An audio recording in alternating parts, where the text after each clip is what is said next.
they'll call in, well, 5 minutes ago, this car came by, you know, and that car's doing 40 miles an hour, figure how far you can go in 5 minutes.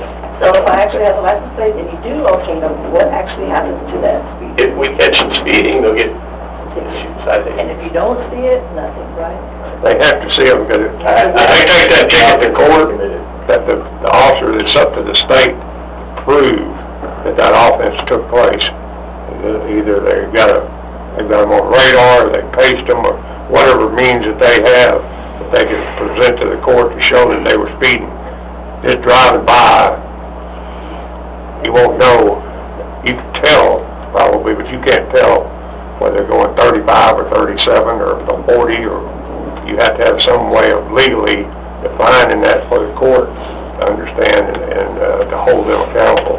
So, but they know, is it enough to make them stop? they push that car on their radar from now on. If they know, like he says, they come through that area every day at that certain time, somebody's probably going to be sitting down there waiting on them to do that, and that radar will catch them at that time.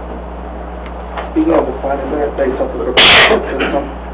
Based on, Bracket system, so like so many over, it's based off of this amount per. I know the court has a list, and if you're 10 miles an hour, it's this cost, 15 miles an hour, it's this cost. School zone, you really get nailed. Oh, yeah. For reference, he was the chief of police for like 50 years here.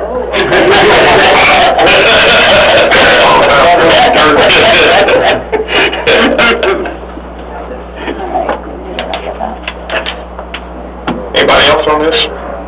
Okay, Chuck, if you'll, or Chief, if you'll get with the school and see what we can do.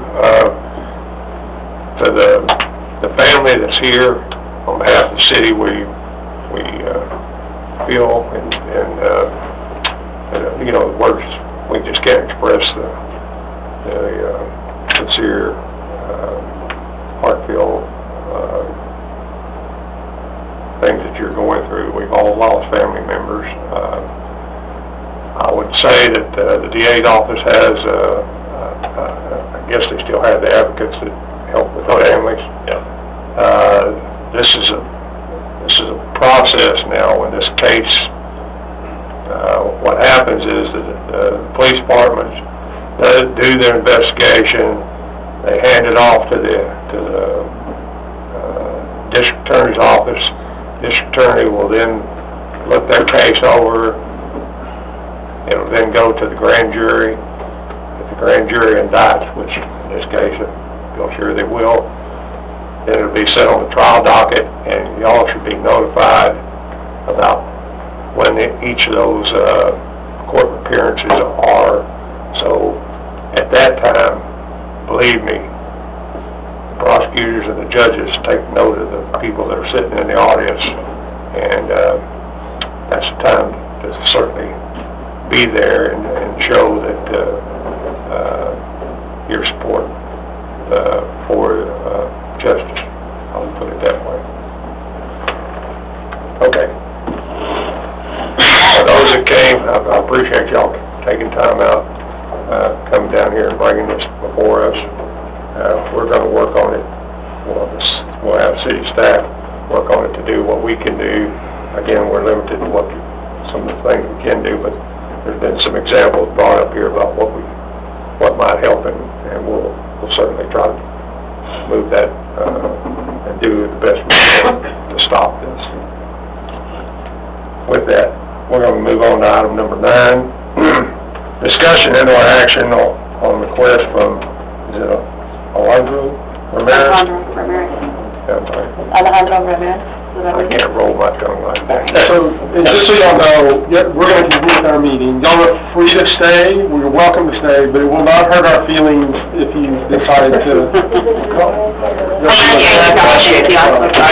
Ma'am, call your state representatives and tell them you want your laws for reckless.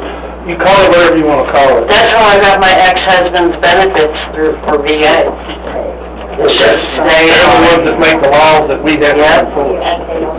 Yes. I can't enforce them. Thank y'all for coming out, guys. Thank you. Anyway, this is to allow food trailers to sell food in the city of River Oaks. So, Is Mr. Ramirez here? Mr. Ramirez here?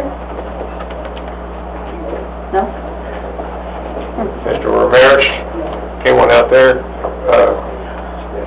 Is there anybody else out there? Anyone out there, Steve? Mr. Ramirez? No.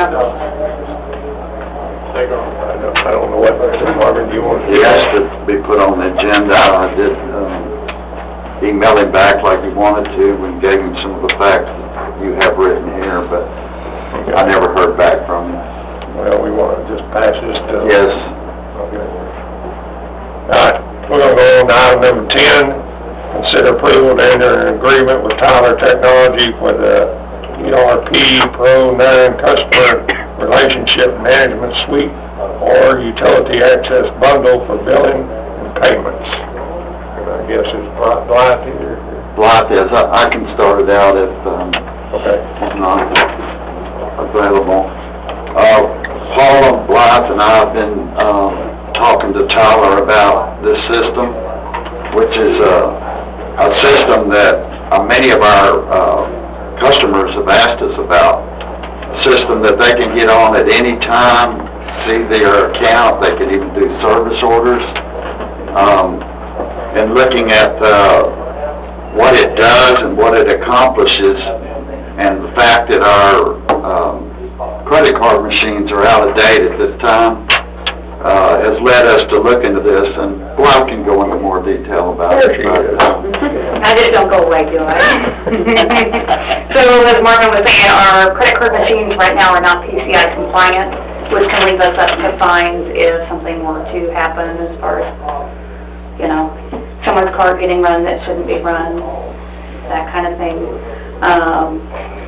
The main reason that I started researching this is because all residents want to have auto pay.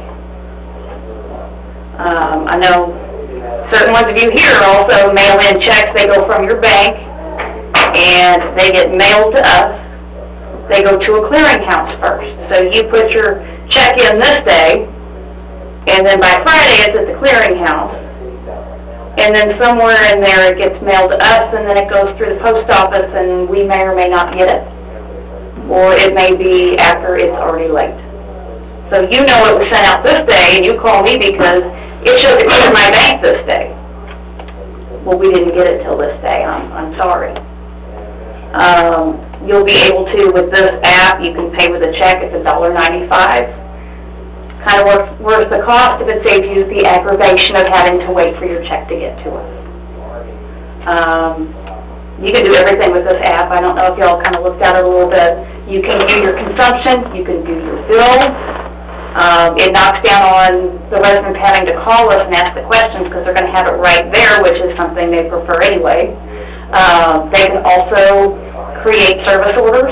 If they've got a sewer backup at their property and it's 10 o'clock at night, I can have it at my desk at 7:30 in the morning, having the guys on their way out there. So all of it is stuff that it just sends directly to us. They'll be able to fill out their applications online for water service. Disconnection, anything they need to do will be plugged in right there. Any additional forms, waivers, liability waivers, they'll all be right there for them. The main issue for a lot of people, they will be upping the credit card convenience fee to 3.7%. That's what I was going to ask. Yeah. It's a little steep.